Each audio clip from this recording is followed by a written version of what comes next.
I would like to invite the first team to make its presentation. City Council is the final accountability and reality check for the development teams. The 4 to 5 person council hears each developer's presentation, challenges the proposals as an informed, civil, and skeptical city council member would.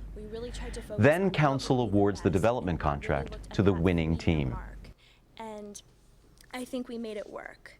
You will award the contract to the proposal that is most responsive to the RFP, grounded in the facts of the urban plan case, consistent with its market and political realities, well presented and defended.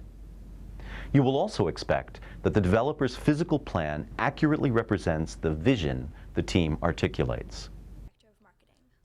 An important part of your task is to reinforce the message that the development teams are there to solve specific problems for their client, the City of Yorktown. Remember to get into the game. You are a City Council member, not a teacher or a coach. They are developers, not a group of teenagers. Their teachers have advised them to dress and behave in a business-like manner. Get into the role, adopt a persona. Enjoy being the only fiscally responsible member of this council, or political realist, social justice, or livability advocate. Just make sure to stay within the parameters of the case. In most cases, all the teams will be in the room during the presentations.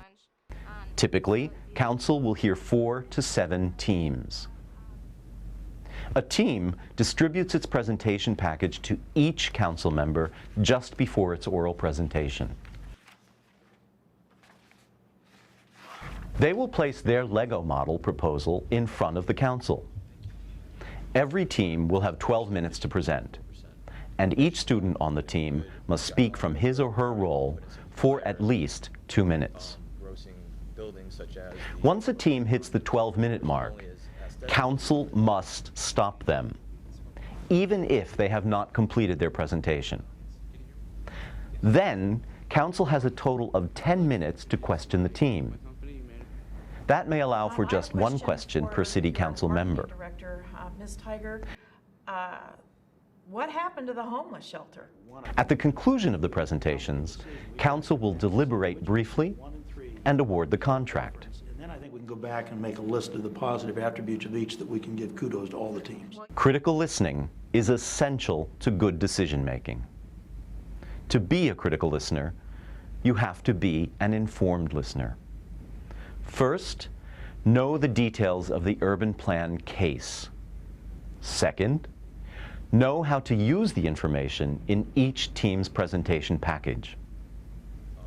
If you let errors of fact, contradictions between the written proposal and the student's oral statements, or contradictory statements between team members go unchallenged, you'll probably select the wrong developer. You'll certainly upset the teams who get it right. Review the urban plan materials before you go into the session. Check with your local urban plan chair or staff for a review checklist or volunteer meeting. This council member knows that in urban plan, the developer's proposal must generate at least a 15% return in order to attract capital. This team barely achieved this threshold, and she challenges them. I'd like to ask a question of the financial analyst, Ms. Quarton. You know as well as we do, or perhaps better, that these mixed-use infill projects are the hardest to get support for, the hardest to build, the hardest certainly to finance. We're very concerned that your rate of return is right at the edge, and if you have one problem with a tenant, one delay, one small issue, we're concerned you're not going to be able to finance this project at all. Can you please explain to the council what you could do to get your return up higher so that we can attract investors that will make this project a reality? We could take out some of our affordable housing because we have enough of that here that we could afford to lose some. We could remove some of our parks, or we could just increase the density of the area, possibly replacing a regular apartment with a luxury condo. We could take out some of the park area here and put in a mid-rise office, which is highly profitable. just options like that would make this a more economically appealing project. Thank you. I think it's very helpful for this council to understand those trade-offs. How can you tell if the financial analyst answer is correct? As you'll soon see, a glance at the Lego plan and a quick look at 2 sheets in their package will tell you. Here's another council member taking on the same issue, but short and to the point. Brevity allows for more questions and longer responses from students. Your return is subpar. We're council's deeply concerned about whether or not a project of this type will be able to attract the capital. Please explain your strategy. Well, there are, first of all, a couple of things we would have to compromise. One of them would be to start putting, for example, something like a luxury condo. Something like that will skyrocket our profit. Is the student right? As you'd expect from your own experience, he is. The developer realizes a dramatically higher return from the higher density luxury condos than from the low-rise, low-density townhouses. But never assume. The details of the urban plan case won't always align with your experience. Listen carefully. Does this site planner sound sophisticated to you? Victorian Row sets the tone of all the row houses for the rest of the community. The plan architecturally for the rest of the row houses is to resemble Victorian Row. This site planner built her architectural vision for the site on incorrect information.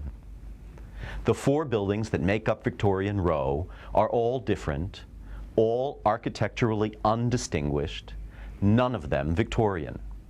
If you don't know this, you won't challenge her. The presentation package is loaded with essential, instantly usable information about a team's proposal. You'll use it to confirm their oral claims as well as to develop follow-up questions. Watch this example, and then we'll show you how to mine this information. If I'm understanding you correctly, you're exceeding the demand that was called out in the RFP based on the market study that was done. Is that right? What makes you confident that you could go ahead and build that much retail and confident that there's a market for it? This City Council member learned from the market sheet in the presentation package that this developer overbuilt retail demand. Attending to market demand was a key issue for the city on page 1 of the RFP. Listen carefully to the responses from the 2 students. We have enough confidence in our 9th Avenue that, I'll take this, that the retail will want to come there. There's transit stops, there's extra parking, and there's parks, and there's a lot of stuff there that will attract new retail. Also, I'd like to point out that we've only overbuilt on retail by 3,000 square feet, so it's not like we're greatly exceeding it. Did you notice that the first student was passionate, but not responsive to council's concern that the team ignored market demand? His colleague, however, acknowledged the problem and explained that 3,000 square feet would be vacant. He claims that this would be a short-term problem. Council can then engage in a reasonable negotiation with this student.